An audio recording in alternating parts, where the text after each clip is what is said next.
La verdad es que el tema de la convocatoria tiene que ver con algo que sigue estando muy fresco en el mundo y en la República Argentina quizá en particular, que tiene que ver, en la segunda parte, yo podría dejar lugar las preguntas, las dudas que tengan, que tiene que ver especialmente con la segunda parte, con la posibilidad de que nuestro gobierno ponga en marcha un plan para la erradicación de sirios, refugiados sirios acá en la República Argentina, algo que obviamente nos tiene que tocar muy de cerca como judíos y como argentinos. Esto lo voy a dejar para después. La primera parte tiene que ver con el hecho de lo que está pasando esencialmente en el Medio Oriente, y no hace mucho lo hemos hablado, pero los cambios se dan a una velocidad dramática, muy vertiginosa, y son realmente muy importantes. Es imposible referirse al actual Medio Oriente y lo que está pasando en el cúmulo de problemas y de conflictos que hay, si no podemos definir un poquitito de alguna manera cómo va a quedar la situación o cómo va a pintarse la situación una vez que el ISIS, este gran cuco, dicho con toda lógica, sea derrotado, porque en el momento va a ser derrotado, sin ninguna duda, militarmente, pero no sé si ideológicamente va a ser derrotado, y esto nos va a llevar a situaciones complejas en todo el mundo, que se van a agravar posiblemente más. Antes que nada hay que decir que el ISIS, el EIL, como se lo llama, el Ejército Islámico, es una organización nacida en la red Al-Qaeda y que se fundó, que se fundó en el 2003, hace mucho tiempo ya, 13 años, en Irak, en el marco de la guerra que implicó la Segunda Guerra de Irak. Es un desprendimiento de Al-Qaeda, como lo dije, y realmente es una reacción, de alguna manera, a la invasión norteamericana de Estados Unidos en Irak, o mejor dicho, al desgobierno posterior a la invasión norteamericana en Irak. El ISIS creció de una manera fenomenal y encontró un lugar, un receptáculo para desarrollarse en el marco de lo que fue la guerra civil de la mal llamada Primavera Árabe, nacida en el 2011 y que tomó a Siria como uno de los lugares emblemáticos que continúa esa guerra con crueldad, con ferocidad, hasta el día de hoy. Es una agrupación sunita que, de las divisiones del Islam, el sunismo es la más grande, son casi el 80% de los musulmanes son sunitas, casi el 18% restante son chiitas y un 2% son de otras minorías, alawitas y otras minorías diferentes. El ISIS surge apoyado, respaldado en su momento por Turquía, por Arabia Saudita y por un país que va a estar visitando nuestro presidente, que es Qatar, y que ya ha visitado acá en la Argentina el emir de Qatar, y eso no es un tema menor. El ISIS surgió apoyado y tiene el apoyo económico de algunos países del Golfo aún todavía, hasta el día de hoy. Ha explotado en su momento pozos petroleros, hoy ya no tanto, no tiene esa facilidad, digo por la recaudación económica de una organización terrorista guerrillera con base territorial importante, que en su momento, no hoy, abarcó casi el dominio de 8 millones de personas y el control de una superficie superior a Gran Bretaña, o sea, un lugar muy grande entre Siria e Irak, un lugar muy importante. El ISIS se alimentó también de secuestros de personas, como ya lo conocemos, venta de mujeres, que continúa hasta el día de hoy, a distintos lugares del mundo árabe, Kuwait, tanto Turquía, Irak, mundo musulmán, impuesto a la guerra, y también lo hemos visto también el tema que tiene que ver con la recaudación por venta de productos arqueológicos, o sea, de sitios arqueológicos devastados, que al principio los rompían y ahora son, entre comillas, más inteligentes, venden algunas de las piezas que antes se destruían. Hay 3 coaliciones luchando contra una agrupación islamista que probablemente no reúna más de 50.000 personas, y quizá la cifra sea muy exagerada. ¿Cómo puede ser que haya 3 coaliciones muy importantes luchando contra una agrupación islamista de base territorial? Tiene que ver con el hecho que, de alguna forma, todos están contra el ISIS, así como en la Segunda Guerra Mundial todos estaban contra la Alemania nazi, pero luchaban de diferente manera porque los intereses de posguerra eran diferentes. Es decir, todos quieren el derrocamiento del ISIS, pero quieren marcar el escenario en la posguerra. Y voy a dar ejemplos muy concretos. La primera coalición está conformada por Estados Unidos, por Australia, por Alemania, Francia, Inglaterra, también Turquía, que antes estaba a favor del ISIS, Jordania, Qatar, Emiratos Árabes, Arabia Saudita y algunos países más. No tiene ahora mayor importancia.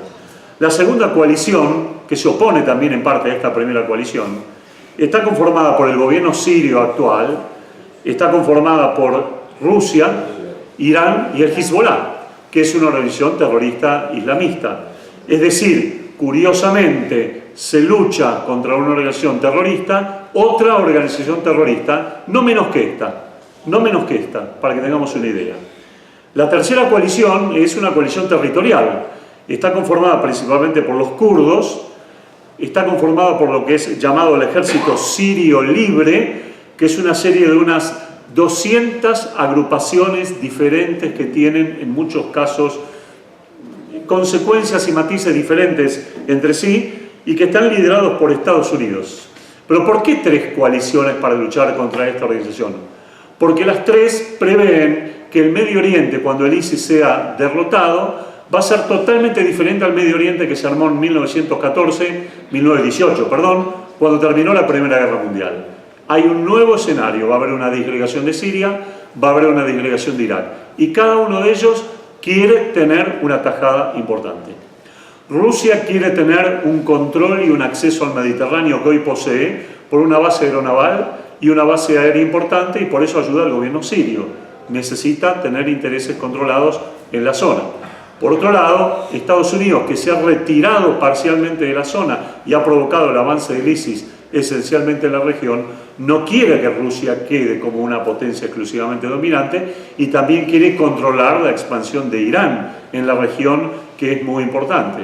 Los kurdos, a su vez, quieren la independencia dentro de lo que es Siria y de lo que es Irak. Y también en lo posible, si le pueden morder un poquitito de lugar a Turquía, mejor aún todavía, para formar el reino de Kurdistán, que nació durante muy poco tiempo después de la Primera Guerra Mundial y que fue sofocado por Gran Bretaña, una de las potencias principales del desastre y del desmadre que tenemos hoy en todo el Medio Oriente junto a Francia. En la actualidad lo que nosotros estamos viendo es que obviamente el ISIS pierde terreno en forma acelerada, hoy lo está perdiendo también en Libia, que había hecho un bastión importante en la región, pero ha modificado su estrategia global de una manera bastante dramática. El califato islámico, tal como se conformó en el 2014 y que pareció expandirse sin límites en el Medio Oriente, está en retroceso desde el punto de vista territorial. Ha tenido golpes severos que le ha infligido Rusia, Estados Unidos, los kurdos, Turquía, Arabia Saudita, los países que hemos nombrado y los grupos que hemos nombrado también. En Irak ha perdido casi el 40% del territorio que poseía. En Siria casi el 25%. Y va a perder más. Probablemente en el año próximo, en este año en general, pueda perder bastante más. Sin embargo, ¿cuál es la consecuencia? Es la misma consecuencia de aquel que lucha contra las hormigas pateando el hormiguero. Y realmente las potencias lo que han hecho es patear el hormiguero. Entonces el ISIS no solo no ha sido destruido, sino que se ha diversificado por diversas regiones y diversos lugares. Y ha cambiado su estrategia. No solo ya dar batalla a nivel frontal, sino preparar agrupaciones terroristas en diversos lugares del mundo para que lleven el terror a diversos lugares del mundo, sin importar el lugar que realmente sea, con tal de que no sea abiertamente sunita. Ayer mismo hubo 2 atentados terroristas del ISIS. Uno en Yemen con la muerte de 60 personas y el otro justamente en Irak, el país donde nació, pero en la región chiita, en donde provocaron la muerte de 20 personas en un casamiento. Tenemos frescos los atentados de Francia, de Bélgica, de Alemania y otros más que el mundo europeo trata de pasar como desapercibidos, como atentados hechos por psicópatas. Como si hubiera una gran diferencia entre un terrorista y un psicópata. Todavía no entiendo muy bien la diferencia, pero evidentemente Europa ha tratado de disimular la gravedad del problema que tiene con la presencia de células dormidas y no tan dormidas realmente del ISIS esencialmente en la región. Justamente lo que tenemos que entender que básicamente todos estos ataques en Estambul, en Arabia Saudita, en Bangladesh, en Irak, en Yemen, en Afganistán, en Francia, en Alemania, son una reacción directamente proporcional a la pérdida de territorio en el Medio Oriente. El ISIS entonces no está siendo destruido, sino que el ISIS está mutando completamente su forma y completamente sus frentes bajo todo punto de vista. ya no puede llevar a cabo ofensivas territoriales importantes, pero sí puede llevar a cabo golpes estratégicos importantes que sacudan a la aviación, que sacudan a los países europeos, que sacudan a algunos países aliados también y que convulsionen diversos lugares del mundo sin importarles estrategias. Obviamente, el ISIS creció favorecido por las potencias del Golfo, pero las potencias del Golfo que lo alimentaron contra Irán, porque Irán es chiita y obviamente Arabia Saudita con lógica no está a favor de la expansión de Irán en la región, obviamente se han opuesto a la distensión que Estados Unidos, Alemania y otras grandes potencias han llevado a cabo con Irán, a la cual le han permitido a este país expandirse en la región y transformarse como un policía regional. Por eso es que hay un gran enojo con Estados Unidos en Medio Oriente. Ese enojo nace de Turquía, nace de Israel, nace de Arabia Saudita y nace de Egipto y Jordania, entre otros países, que han conformado como una pequeña coalición para no solamente controlar al ISIS, sino luchar contra la expansión de Irán en la región. Es más grave Irán que el ISIS. El ISIS tarde o temprano será controlado. No puedo decir lo mismo hoy de Irán en este contexto político internacional que tenemos. Estamos asistiendo a la visita del canciller iraní a Latinoamérica, está visitando no solamente países del eje bolivariano siniestro al cual perteneció la Argentina hasta hace poco tiempo atrás, sino que también visita un país vecino como es Chile, un país hermano como Chile que le da la espalda a la Argentina, olvida la historia de atentados y recibe con honores al canciller iraní. Cuidado con este tipo de cosas, porque obviamente plantean un escenario regional muy complicado donde habíamos pensado que Irán había retrocedido, pero realmente no es realmente así. Y esto hay que tenerlo en cuenta. La guerra civil en Siria es compleja y no terminará pronto, porque todos luchan contra todos, porque están delineando lo que es el eje de la posguerra, justamente después de que termine esta coalición, estas coaliciones de vencer. El ISIS tiene ya dificultades para atraer reclutas, porque una cosa era cuando la organización se expandía y otra cosa es cuando la organización se comprime, como en este momento.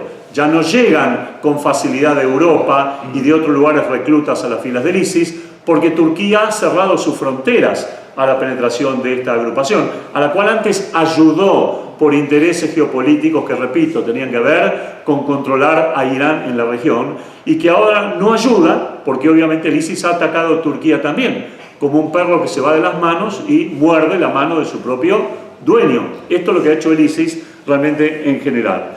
Los 650 kilómetros de frontera turca con Siria están controlados para que no penetre el ISIS. Pero Turquía, a su vez, lo que no quiere es la formación de un Estado kurdo. Y los sirios lo que quieren es la formación de un Estado kurdo para que Turquía no se expanda en Siria. Fíjense que es un ajedrez diabólico, completamente complicado, bajo todo punto de vista, y que es difícil de entender. Yo lo entiendo. Evidentemente, tenemos que entender aquí que esencialmente lo que tenemos es una agenda de terror global, que ha cambiado esencialmente de escenario. El ISIS volverá a su agenda en lo que tiene que ver con la exportación del terrorismo, porque es lo que más resultado le ha dado y porque es la forma en que ahora puede el ISIS de alguna manera superar esta cuestión. Han logrado trabajar muy bien a nivel tecnológico, pero eso también se les está bloqueando en forma importante. Han logrado enviar más de 400.000 mensajes a través de la red Twitter social, pero también sus cuentas están siendo bloqueadas y censuradas, y eso también va a restarle el poder de difusión que realmente tenía a través de trabajos mediáticos. Pero no deja de ser una agrupación que tiene planeada situaciones bastante complicadas. Y quisiera hablar aquí un poquito en este momento de la Argentina, de ciertas situaciones que se han dado en la Argentina, de ciertos aspectos de la política exterior argentina, que tienen que ver esencialmente con algo que a todos nos ha asombrado desde hace algún tiempo, que fueron las declaraciones de Macri hace unos 2 meses y medio atrás, acerca de la existencia de un plan para que la Argentina traiga 3.000 sirios a vivir de la zona de guerra, de la zona de Siria, de la zona del Líbano, de la zona donde hay realmente conflicto. Esto ha tomado por sorpresa a muchos argentinos, especialmente a nosotros como judíos argentinos, nos ha generado una sensación de escozor, de un poquito de malestar, me atrevería a decir. ¿Por qué? porque si bien como judíos no podemos dejar de agradecer a este país que haya alojado a nuestros abuelos, a nuestros padres, que han venido después del desmoronado Imperio Otomano y se han asentado aquí en la Argentina, en distintos lugares, tanto askenazíes como sefaradíes. Y si bien la Argentina es un país conformado por inmigrantes que se han asentado, italianos, españoles, alemanes, rusos, judíos de diversas nacionalidades, pero por otro lado tenemos la sensación que el escenario global ha cambiado muchísimo desde que la Argentina se hizo un país de inmigrantes. Este país sufrió 2 atentados terroristas, de los cuales no tenemos esclarecido ninguno de los 2, pero sí sabemos que son atentados terroristas de matriz islámica. Se nos puede decir que se trata de refugiados sirios que de ninguna manera están en condiciones de llevar a cabo ningún tipo de cuestión de esta envergadura. Es verdad, pero por otro lado tenemos que decir que se trata de refugiados sirios que vienen de situaciones altamente traumatizantes. Muchos de ellos han visto a sus familias morir, otros han visto ser violadas a sus mujeres, otros han visto ser decapitados a sus padres. Estos traumas no son gratuitos para la psiquis humana y pueden desarrollarse de 2 caminos. Un camino de inserción y de integración y otro camino de volcar hacia afuera la agresividad que han tenido que contener en un escenario en el cual no podían volcar su agresividad porque eran esencialmente los agredidos. A ese escenario le temo. Y si bien, por supuesto, uno no puede pensar que los 3.000 refugiados sirios serán potenciales 3.000 terroristas o alocados o gente que haga maldades o que haga alguna locura como hacen en algún otro lugar, sí tengo que ponerme a pensar que hay antecedentes de Francia, que hay antecedentes de Alemania, que hay antecedentes de Bélgica, donde la inserción de refugiados estuvo acompañada de gente violenta que se ha islamizado aún más y ha atacado a las sociedades que le han dado protección. Y esto es esencialmente delicado. Se puede decir que el gobierno de Macri prevé un control de estos refugiados que van a ser seleccionados entre familias probablemente de clase media, de una clase media relativamente aceptablemente bien educada y demás, pero también podemos decir que se trata de gente que es ajena a la idiosincrasia y a la forma de pensar de la República Argentina. Por un lado se puede decir que es verdad, tenemos aquí una comunidad siria en la Argentina, no judía, que en muchos casos es cristiana, que en muchos casos es árabe musulmana, y la verdad que en general no hemos tenido problemas con esta comunidad sirio-libanesa argentina que está viviendo aquí, y los conflictos de Medio Oriente, salvo en algún momento muy puntual, no se han importado a la República Argentina y no hemos tenido grandes reacciones. Pero, de todas maneras, tenemos que pensar que el mundo es distinto, que el mundo es diferente, que el mundo ha cambiado. Los sirios han fracasado en asentarse en Uruguay, de donde se han ido algunos de ellos también. Y aquí, por si nosotros queríamos saberlo y saber un detalle más acerca de esta cuestión, ya el gobierno argentino, que no sabemos muy bien por qué ha puesto en marcha este plan de repente de gran solidaridad con refugiados que realmente humanitariamente merecen todo el apoyo, por supuesto, y merecen toda la contención, pero nos tiene que llamar la atención esencialmente 2 cosas. Primero, que ningún país árabe que es mucho más rico que la República Argentina, como por ejemplo Arabia Saudita, Kuwait, Dubái, Emiratos Árabes, Qatar, han ofrecido refugio ni le han dado albergue a estos refugiados. En Arabia Saudita, que es un país donde los musulmanes peregrinan a la Meca, hay carpas con aire acondicionado, así como ustedes escuchan. Hay carpas preparadas con aire acondicionado para cuando vengan las grandes peregrinaciones de distintos lugares del mundo musulmán. ¿Por qué no se ha hecho lugar para miles de refugiados que están en Siria y en Irak, en Arabia Saudita y en otros lugares?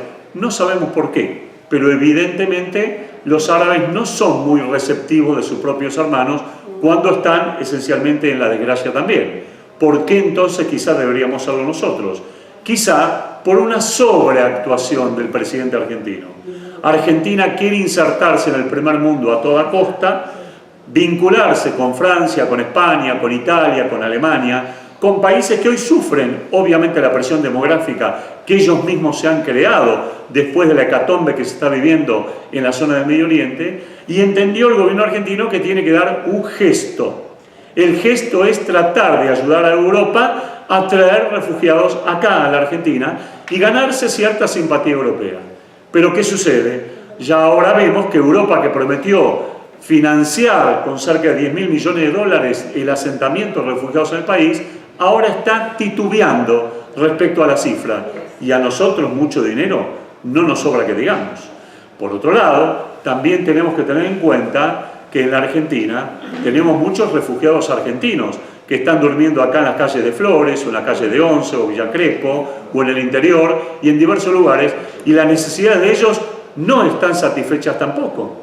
Entonces vamos a traer gente que necesita ayuda, no tengo la menor duda al respecto, en una situación complicada, conflictiva, en donde la Argentina no está en un momento de bonanza económica para permitirse esta inserción. Es verdad que hoy el gobierno ha aclarado que está revisando y repensando en plan y que van a considerar como parte de los 3.000 a los 1.200, 1.300 que ya vinieron desde el 2011 hasta ahora, atraídos por el plan que Cristina Kirchner había puesto en marcha, llamado el Plan Patria o el Plan Siria, por el cual, si una familia siria tenía parientes en Siria directo, podía de alguna manera hospedar o alojar a alguna familia. Parte de estos refugiados que vinieron aquí desde el 2011 ahora a Argentina se han ido, porque no han logrado establecerse, porque Argentina no parece ser el modelo de Estado, de modelo religioso, nacional o cultural que ellos preveían. Inclusive escapando de una situación de guerra, parte de ellos se han ido. Lo interesante es también que el gobierno anterior puso en marcha un plan que el gobierno actual continúa de una forma u otra por sus propios intereses de quedar bien con Europa y de tratar de buscar una inserción, una apertura.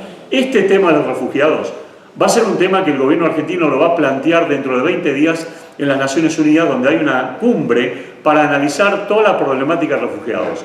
A mí me gustaría que Argentina, tan generosa en traer refugiados sirios también, y que va a poder establecer cierto control sobre las familias que trae, pida también la generosidad de Brasil, de Ecuador, de Chile, de Venezuela, de otros países hermanos latinoamericanos, y no sea el único país que se haga eco de traer refugiados, porque hasta ahora la Argentina es el único país que ha sobreactuado en esta manera y exagerado obviamente este rol, y ahora está tratando de recular y echarse un poco atrás en algunas cosas, en lo que fue un paso de política exterior totalmente exagerado. Vuelvo a insistir, con esto cierro esta parte de la charla y doy lugar a las preguntas, a las dudas, inquietudes que ustedes tengan. Vivimos en un mundo muy globalizado, muy complicado, donde el terrorismo se globaliza en el mismo nivel que se ha globalizado la economía o los medios de comunicación, donde las fronteras son permeables en distintos lugares del mundo. Podemos llegar a importar acá a la Argentina situaciones que aún no hemos vivido.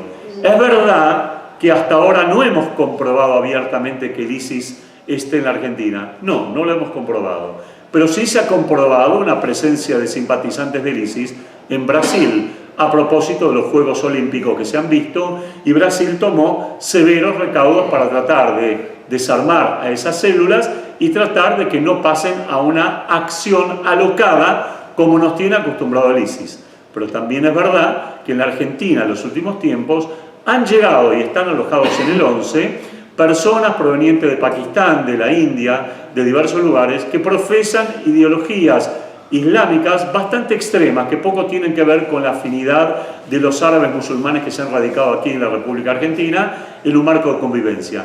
No los estoy acusando de nada, simplemente estoy diciendo que la DAIA o el ente comunitario adecuado debe mirar con lupa qué es lo que pasa con esta gente, porque está creciendo en cantidad bastante importante y pueden algunos de ellos, con mensajes que se han dado en distintas mezquitas de otros países, tomar un camino de radicalización. Hace 25 o 30 años atrás, en Londres no había más que 2 o 3 mezquitas. Hoy en Londres hay más de 60 mezquitas de líneas de las más extremas. ¿Queremos llegar a la Argentina a este tipo de cuestión. Me parece que no tenemos que sembrar la semilla de este tipo de cosas en nombre de un humanitarismo que nadie nos exige, que nadie nos pide, que nadie nos demanda y que estamos sobreactuando realmente, repito, en este momento. Preguntas, dudas, inquietudes, con mucho gusto. Natalia, sí, por favor. Varias. Primero, respecto a esta decisión de Argentina, ¿no puede ser una estrategia simplemente para mostrar un nuevo gobierno con ganas de meterse en el primer mundo y que sea nada más que una propuesta y de ahí a implementarlo, digamos, como decís, puedan dilatarlo? Porque yo sé que hace poco hubo un grupo representante de, no sé si el Mossad o por lo menos del gobierno israelí acá, con Malcorra, reunidos, ofreciendo la ayuda para evaluar los criterios que hay que tener a la hora de recibir a las familias sirias. ¿No puede ser simplemente teoría y no llevar a la práctica? No, no es un globo de ensayo. El gobierno lo ha tomado esto con seriedad, lo ha puesto como uno de los temas fuertes en la agenda internacional.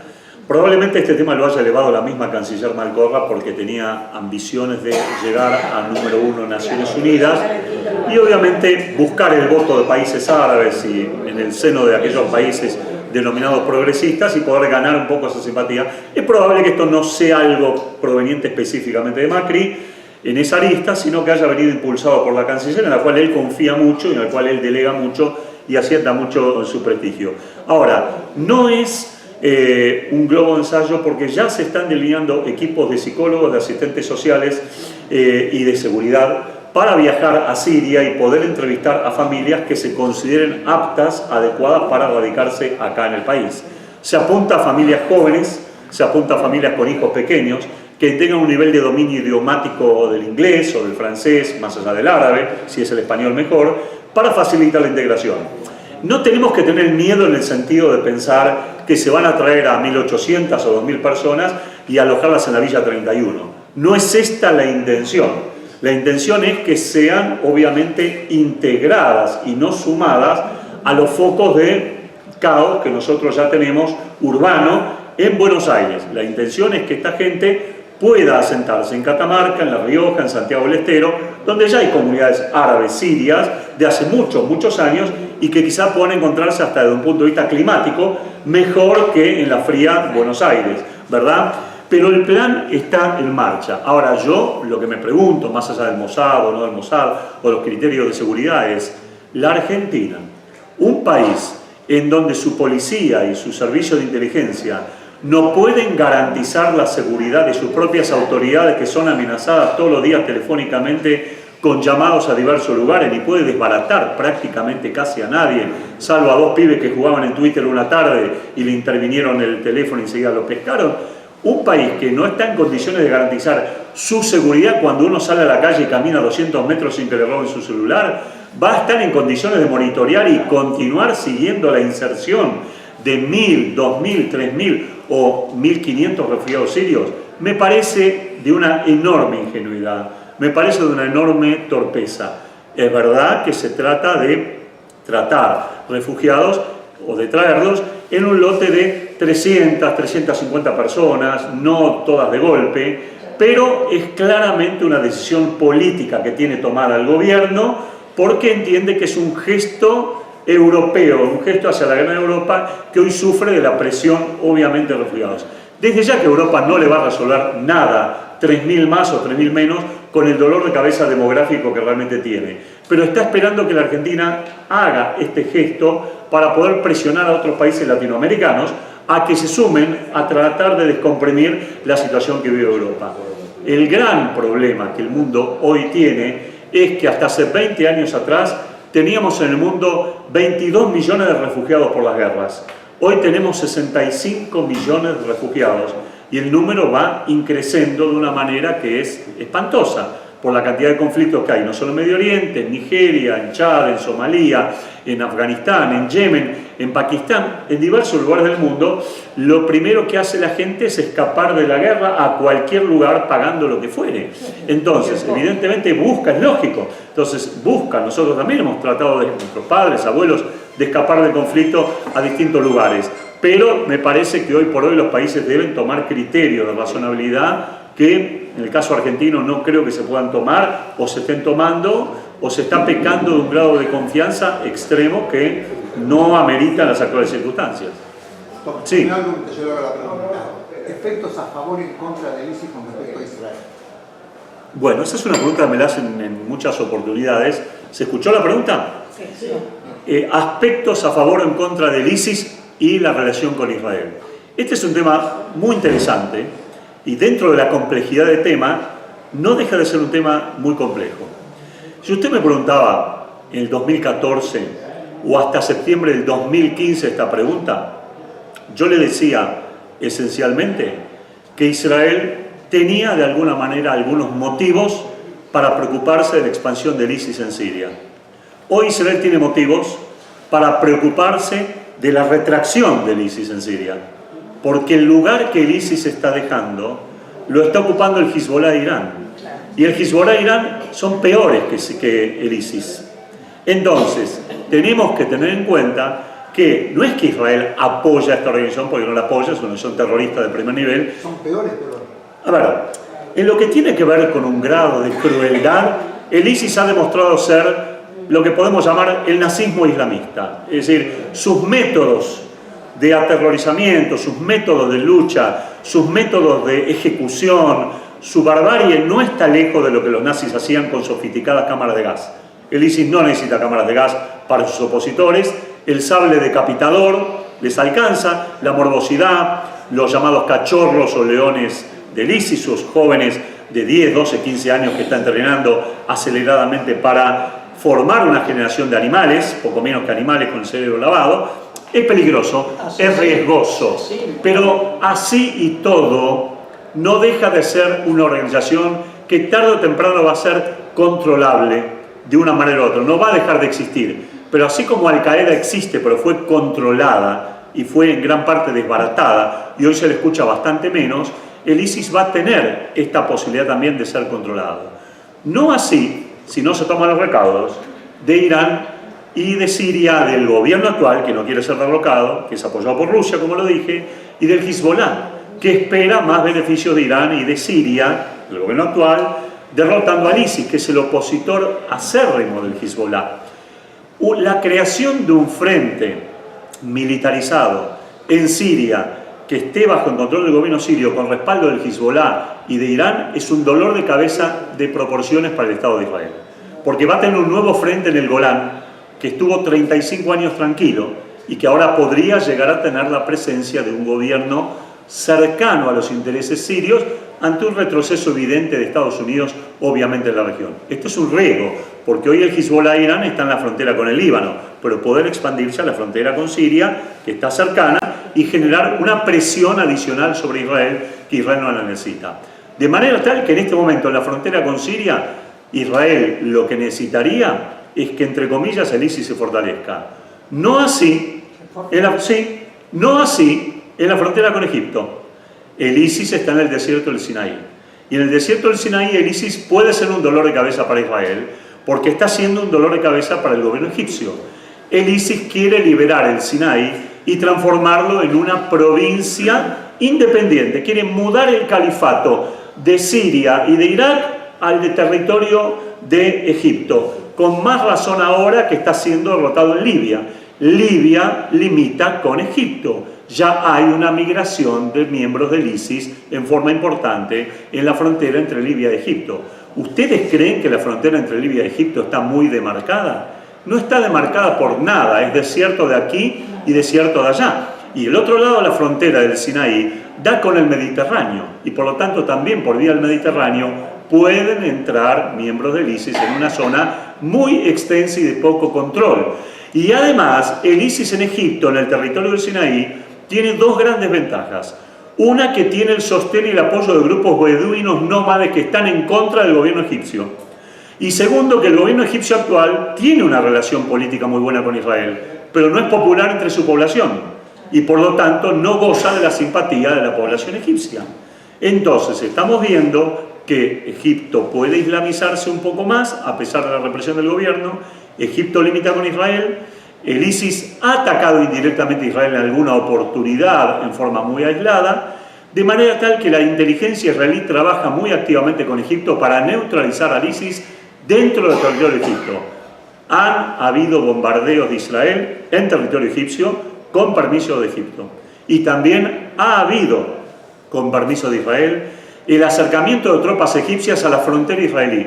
Porque en el marco de los acuerdos de Camp David de 1979 a 1982, Egipto tenía prohibido acercar tanques de guerra y helicópteros y aviones hasta una distancia prudencial de la frontera con Israel. Ahora Israel le permitió a Egipto poder operar para luchar con mayor efectividad contra el ISIS en la frontera con Israel. La frontera con Israel y Egipto está alambrada. Son 210 kilómetros de alambrada, no una alambrada común, es una alambrada importante, además de puestos de seguridad y electrónica de Israel. Pero como toda alambrada, siempre es vulnerable. Bajo tierra, por encima de la alambrada, por el mar, por donde fuera, por la franja de Gaza, siempre es vulnerable. Israel debe tener mucho más cuidado del ISIS en la frontera con Egipto. Lo que sí hasta ahora no hemos visto en forma importante es la presencia ideológica del ISIS entre los palestinos. Sí, curiosamente en árabes israelíes. Se han detectado y desbaratado algunas células de árabes israelíes que proclamaban su simpatía hacia el ISIS, no que iban a actuar en Israel contra el gobierno de Israel, sino que querían ir a Siria vía Turquía para ser reclutados por el ISIS.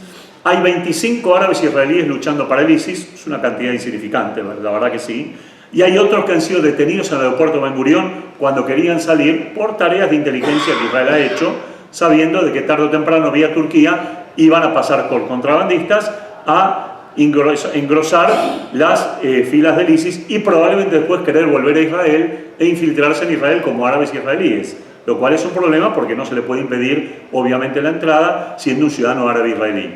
Acerca que Israel con el tema del ISIS tiene una actitud de ambivalencia. No le conviene su debilitamiento absoluto en Siria y sí le conviene su neutralización absoluta en la frontera con Egipto.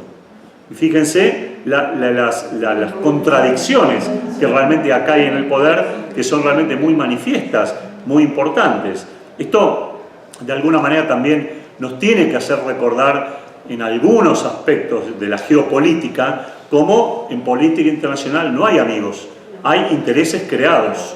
Y obviamente en función de esto se está actuando. Hoy el interés creado fundamental de Israel, de Turquía, de Egipto, de Arabia Saudita, es impedir la expansión de Irán en la región. Y ese es el objetivo número uno que debe ser logrado, justamente porque Estados Unidos le ha dado rienda suelta a Irán torpemente, en manos del gobierno de Obama, torpemente, y evidentemente eso ha sido un dolor de cabeza porque Irán ha aprovechado la expansión de una manera fenomenal. Hoy tenemos presencia iraní, no solo en el Líbano, en Siria, en el sur de Irak y también tenemos en el Yemen, que es abajo de Arabia Saudita. Tenemos una situación de conflicto muy importante, porque antes los iraníes no habían logrado expandir su revolución islámica. En el año 1995, les hablo de hace mucho tiempo atrás, los iraníes en Etiopía atacaron o intentaron matar al presidente de Egipto de aquel entonces, Hosni Mubarak. Lo salvó una limusina blindada israelí que él usaba, que absorbió el impacto de una bomba que habían colocado en Etiopía.